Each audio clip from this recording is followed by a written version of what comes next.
আমার শ্বশুরমশাই রোজ রাতে এক গ্লাস ফলের রস তৈরি করে আমার ঘরে নিয়ে আসতেন। তিনি অত্যন্ত স্নেহ করে নিজের হাতে আমাকে সেই ফলের রস খাইয়ে দিতেন, আর আমিও তার এই ভালোবাসার প্রতি সম্মান জানিয়ে প্রতিদিন রাতে সেটা পান করতাম। কিন্তু এরপর প্রতিদিন সকালে ঘুম থেকে উঠে আমি দেখতাম যে আমার চুলগুলো খুব এলোমেলো হয়ে আছে, এমনকি আমার পরনের পোশাকও ভীষণ এলোমেলো অবস্থায় থাকত। আমি ঠিকমতো হাঁটতেও পারতাম না এবং আমার তলপেটে প্রায়ই একটা অদ্ভুত ব্যথা অনুভূত হতো।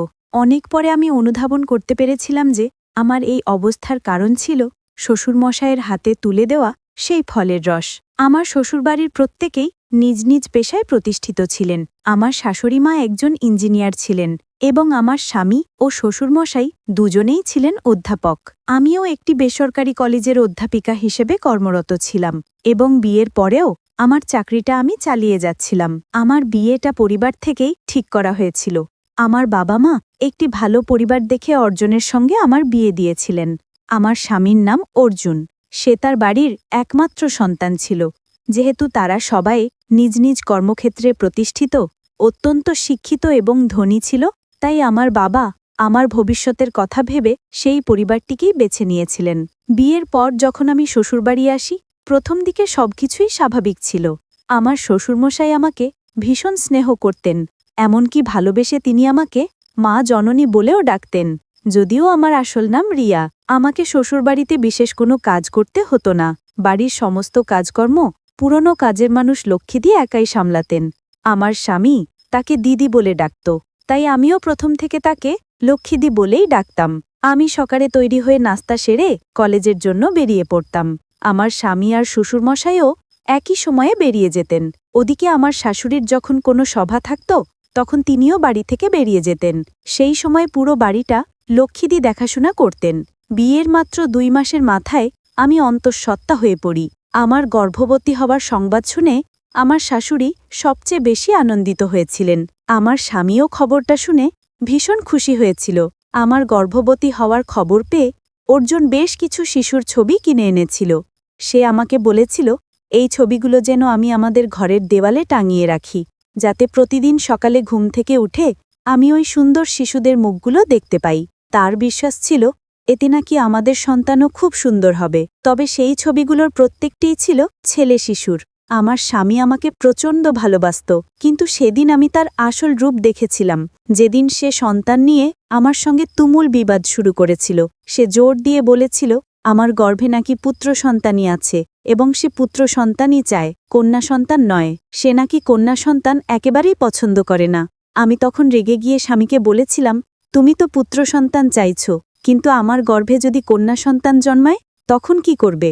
কন্যা সন্তানের কথা শুনতেই সে আমার ওপর প্রচণ্ড রেগে গিয়েছিল। সেদিন স্বামীর কথা শুনে আমি হতবাক হয়েছিলাম যে এত শিক্ষিত একজন মানুষ কি করে এমন সংকীর্ণ মানসিকতা নিজের ভেতর পুষে রাখতে পারে। সেদিন থেকে আমার স্বামী একটাই জেদ ধরে বসেছিল যে আমাকে পুত্র সন্তানের জন্ম দিতে হবে, আর আমার গর্ভে যদি কন্যা সন্তান থাকে তাহলে তা নষ্ট করে ফেলতে হবে। সেই দিনটির পর থেকে আমার ও আমার স্বামীর সম্পর্কের অবনতি হতে শুরু করে, কারণ আমার মনে কখনোই এই ভাবনা ছিল না যে আমি কন্যা সন্তান নয়, বরং পুত্র সন্তানের মা হতে চাই। সত্যি বলতে আমি মনে মনে কন্যা সন্তানই কামনা করতাম।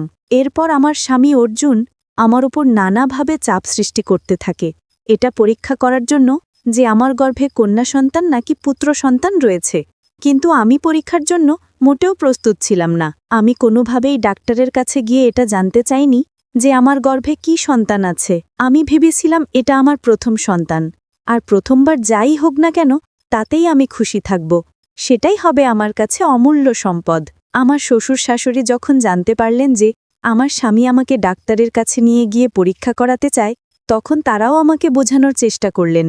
তারা আমাকে বলেছিলেন, বৌমা, এটা তো ভালোই হবে।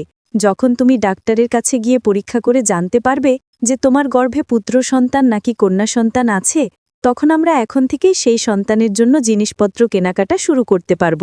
এতে আমাদের অনেক সুবিধা হবে। তুমি আমাদের ছেলের কথায় কিছু মনে করো না, আমরা দুজনেই তো তোমার পাশেই আছি, তাই তুমি একদম ভয় পেও না। অন্তত আমাদের উপর তো ভরসা রাখতে পারো। তুমি ডাক্তারের কাছে চলে যাও এটা দেখার জন্য যে তোমার গর্ভে কন্যা সন্তান নাকি পুত্র সন্তান আছে। আমার শ্বশুর ও শাশুড়ির মিষ্টি কথায় আমিও শেষ পর্যন্ত ডাক্তারের কাছে যেতে রাজি হয়ে যাই। ডাক্তারের কাছে যাওয়ার কিছুদিন পর যখন আমার পরীক্ষার রিপোর্টটা স্বামী বাড়িতে নিয়ে আসে, তখন সে ঘরে ঢুকেই এক হাতে রিপোর্টটা আর অন্য হাতে আমার হাতটা শক্ত করে চেপে ধরে অত্যন্ত রেগে গিয়ে বলল, রিয়া, তুমি এখনই আমার সঙ্গে ডাক্তারের কাছে চলো। আমি তখন তাকে জিজ্ঞেস করলাম, হঠাৎ করে ডাক্তারের কাছে কেন যেতে হবে? আমি তো এখন পুরোপুরি সুস্থ আছি, এখন তো ডাক্তারের কাছে যাবার কোনো প্রয়োজন নেই। তখন স্বামী আরও রেগে গিয়ে বলল, আমি যা পছন্দ করি না সেটাই তোমার গর্ভে আছে। শুধু তা না, তোমার গর্ভে 2টো যমজ কন্যা সন্তান আছে, যা আমি কোনো দিনও মেনে নিতে পারব না। আমার স্বামী কখনোই চায়নি যে আমার এই কন্যা সন্তান দুটি পৃথিবীর আলো দেখুক, তাই সে আমার সন্তান দুটিকে নষ্ট করে দিতে চেয়েছিল। কিন্তু আমি কোনোভাবেই ডাক্তারের কাছে যেতে রাজি ছিলাম না। সেদিন আমার স্বামী যখন আমাকে ডাক্তারের কাছে নিয়ে যাওয়ার জন্য হাত ধরে টানাটানি শুরু করেছিল, তখন আমি চিৎকার করতে শুরু করি। আমি যেহেতু দোতলার ঘরে থাকতাম, আমার চিৎকার শুনে আমার শ্বশুর ও শাশুড়ি ওপরে এসে আমার প্রতি তার ছেলের সেই দুর্ব্যবহার নিজের চোখে দেখতে পান। আমার শ্বশুরমশাই তখন তার ছেলেকে প্রচণ্ড রেগে ধমক দিয়ে বলেছিলেন, খবরদার, আজকের পর থেকে আমার বৌমার সঙ্গে তুই আর কখনো এই ধরনের আচরণ করবি না, নয়তো অর্জুন, আমি তোকে এই বাড়ি থেকে বের করে দেব। এমনকি আমার শাশুড়ি মাও তার ছেলেকে আঙুল দেখিয়ে বলেছিলেন, অর্জুন, আমার বৌমা এখন গর্ভবতী, এটা তুই খুব ভালো করেই জানিস। এই অবস্থায় ওর সঙ্গে এতটা খারাপ ব্যবহার করার সাহস তোর কি করে হলো? আমি নিজে একজন সমাজসেবী, তাই আমার বাড়িতে আমার বৌমার সঙ্গে কোনো অন্যায় আমি হতে দেব না। আজকের পর থেকে যদি তুই রিয়ার সঙ্গে কোনো খারাপ ব্যবহার করিস, তাহলে তোকে আমি এই বাড়ি থেকে বের করে দিতে বাধ্য হব। স্বামীর আমার প্রতি এতটা নির্দয় আচরণ দেখে আমি যখন কষ্ট পেয়ে কাঁদছিলাম, তখন আমার শ্বশুরমশাই আমাকে জড়িয়ে ধরে আমার মাথায় হাত বুলিয়ে বলেছিলেন, মা জননী, তুমি একদম কেঁদো না, আমরা তো তোমার পাশেই আছি। আজকের পর থেকে আমি নিজে তোমার দেখাশোনা করব।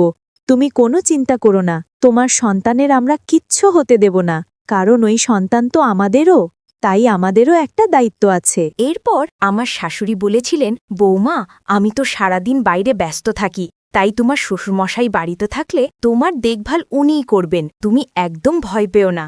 আমি শ্বশুর শাশুড়ির কথায় ভরসা করে আর বাপের বাড়ি যাইনি। না হলে আমি তো ভেবেই নিয়েছিলাম যে আমার স্বামী অর্জুন যেহেতু আমার সন্তান দুটিকে গ্রহণ করবে না, তাই আমি বাপের বাড়ি চলে যাব। আমার স্বামী অর্জুনের এই খারাপ ব্যবহারের কথাগুলো আমি আমার বাবা মাকে আগেই জানিয়েছিলাম এবং এটাও বলেছিলাম যে আমার শ্বশুর শাশুড়ি কিভাবে আমার যত্ন নেন এবং আমাকে ভালোবাসেন। আমার বাবা মাও আমার শ্বশুর শাশুড়ির উপর ভরসা করেই আমাকে সেখানে রেখেছিলেন, না হলে তারাও আমাকে নিজেদের সঙ্গে বাড়ি নিয়ে যেতেন।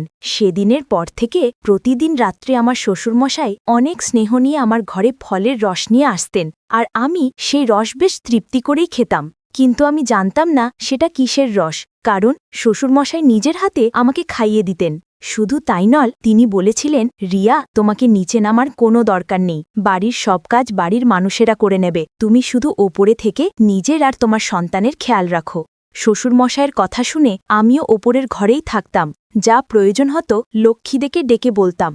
ওদিকে আমার স্বামী তো সেই দিনের পর থেকে আমার ঘরে থাকা তো দূরের কথা, আমার সঙ্গে কথাই বলা বন্ধ করে দিয়েছিল। সে আমার মুখ দেখবে না বলে নিচের তলার একটা ঘরে থাকতে শুরু করেছিল, আর আমার শ্বশুরমশাই সকালের নাস্তা থেকে শুরু করে রাতের খাবার সবকিছুই নিজের হাতে আমার জন্য নিয়ে আসতেন এবং আমাকে অনেক যত্ন করে খাইয়ে দিতেন।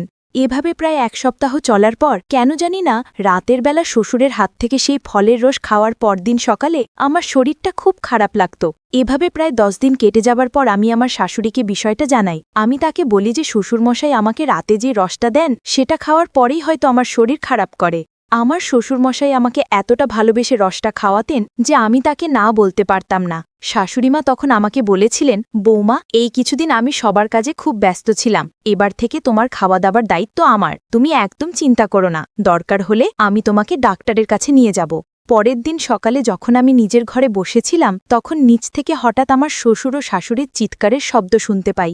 তাঁরা দুজনে একটি পেঁপে নিয়ে তুমুল ঝগড়া করছিলেন। আমি কিছুই বুঝতে পারছিলাম না যে হঠাৎ করে তাদের মধ্যে কেন এত ঝামেলা শুরু হলো।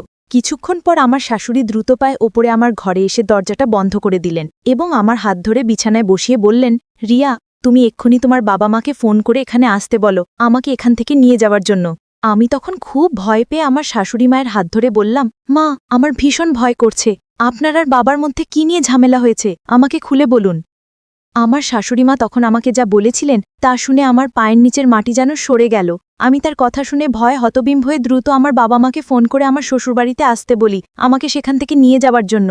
আমার শাশুড়িমা বলেছিলেন, রিয়া, তোমার শ্বশুরমশাই প্রত্যেক রাতে তোমাকে পাকা পেঁপের শরবত খাওয়াতেন, ওই জন্যেই তোমার শরীর খারাপ করত। আর পাকা পেঁপের শরবত তোমাকে কেন খাওয়ানো হতো সেটা তুমি নিশ্চয়ই বুঝতে পারছ। শাশুড়ির কথা শুনে আপনারাও হয়তো চমকে উঠেছেন। হ্যাঁ, আমার শ্বশুর প্রত্যেক রাতে আমাকে পাকা পেঁপের শরবত করে খাওয়াতেন, যা আমি জানতেও পারিনি। শুধু তাই নয়, সকাল থেকে রাত পর্যন্ত প্রত্যেকটি খাবারের সঙ্গে তিনি পেঁপের কিছুটা অংশ মিশিয়ে দিতেন। আমার শ্বশুরমশাই কেন আমাকে পেঁপের শরবত খাওয়াতেন তা হয়তো আপনারা এতক্ষণে বুঝতে পেরেছেন। আসলে আমার শ্বশুরমশাই তার ছেলের সঙ্গেই হাত মিলিয়েছিলেন, যা আমি বা আমার শাশুড়িমাও ঘূর্ণাক্ষরে টের পাইনি। আমি তো ভাবতেও পারিনি যে আমার শাশুড়িমা আমাকে এতটা সাহায্য করবেন। শ্বশুরের আসল উদ্দেশ্য জানার পর আমার পৃথিবীটা যেন দুলে উঠেছিল, কারণ আমার শাশুড়িমা নিজের চোখে দেখেছিলেন যে আমার শ্বশুর কিভাবে নিজের হাতে আমার জন্য পাকা পেঁপে শরবত তৈরি করছিলেন। আমার শাশুড়ি সবকিছু বুঝতে পেরে আমার শ্বশুরকে বাধা দেওয়ার চেষ্টা করেছিলেন। সেদিন আমার বাবা মা যখন আমাকে সেখান থেকে নিয়ে যান, সেদিনই আমার শ্বশুরবাড়ির সঙ্গে সমস্ত সম্পর্ক ছিন্ন হয়ে যায়। কারণ আমার শ্বশুর আমার স্বামী স্পষ্ট বলে দিয়েছিল ওই বাড়িতে থাকতে হলে আমাকে আমার গর্ভের সন্তান দুটোকে নষ্ট করতে হবে, যা আমি কোনোদিনও করতাম না। প্রত্যেক নারীই জানে তাদের গর্ভে যখন একটি সন্তান আসে তার অনুভূতি ও আনন্দ কতটা গভীর। কোনো মাই চাইবে না তার প্রথম সন্তানকে কোনোভাবে আঘাত করতে। তাই আমিও তাদের সঙ্গে সব সম্পর্ক ছিন্ন করে আমার বাবা মায়ের সঙ্গে বাপের বাড়ি চলে এসেছিলাম। কারণ আমি বুঝে গিয়েছিলাম শ্বশুরবাড়িতে থাকলে আমার শ্বশুরমশাই ও আমার স্বামী মিলে কোনো না কোনো অজুহাতে আমার সন্তানদের ক্ষতি করে দেবে। আমি বাবা মায়ের সঙ্গে বাড়ি ফিরে আসার 7 মাস পর দুটি ফুটফুটে কন্যা সন্তানের জন্ম দিয়েছিলাম। এই ঘটনাটা ঘটার পর আজ 1 বছর হয়ে গেছে। আমার মেয়েরা এখন 1 বছরের, কিন্তু আমার শ্বশুরমশাই ও আমার স্বামী আজও পর্যন্ত আমার মেয়েদের মুখ দেখতে আসেনি। তবে আমার শাশুড়ি প্রতি মাসে আমার ও আমার মেয়েদের সঙ্গে দেখা করতে আসেন। আমার বাবা মা তো স্পষ্ট জানিয়ে দিয়েছেন যে ওই বাড়িতে আমাকে আর কখনোই পাঠাবেন না, এবং তারা নিজেদের নাতুনিদের সমস্ত দায়িত্ব পালন করতে পারবেন। আসলে আমার শ্বশুরমশাই ও আমার স্বামী যেহেতু অধ্যাপক ছিল, তাই তারা আইনের ভয় আমার সঙ্গে খুব চতুরতার সঙ্গে অন্যায় করার চেষ্টা করেছিল। কারণ তারা খুব ভালো করেই জানত যে তারা যদি সরাসরি আমার সঙ্গে কোনো অন্যায় করত তাহলে আমি নিশ্চয়ই পুলিশের সাহায্য নিতাম। তাই আমার শ্বশুর চালাকি করে তার ছেলের পক্ষ নিয়ে আমাকে নিজের মিথ্যে ভালোবাসার জালে ফাঁসিয়ে আমার মেয়ে দুটোর ক্ষতি করতে চেয়েছিল। এখন আমি শুধু বেঁচে আছি আমার মেয়ে দুটোর মুখ দেখে। তারা দুজনে যখন আমাকে মা বলে ডাকে তখন আমার জীবনের সব দুঃখ কষ্ট দূর হয়ে যায়। আমি ওই ধরনের পরিবারের মানুষদের সঙ্গে থাকতে চাই না যারা মেয়েদের তুচ্ছ নিচু চোখে দেখে। তার থেকে অনেক ভালো আমি সারা জীবন আমার দুটো মেয়েকে নিয়েই কাটিয়ে দেব। বন্ধুরা, আজকের গল্পটি এখানেই শেষ করছি। গল্পে কোনো ভুল ত্রুটি থাকলে ক্ষমা করে দেবেন। গল্পটি ভালো লাগলে অবশ্যই লাইক, শেয়ার ও সাবস্ক্রাইব করতে ভুলবেন না।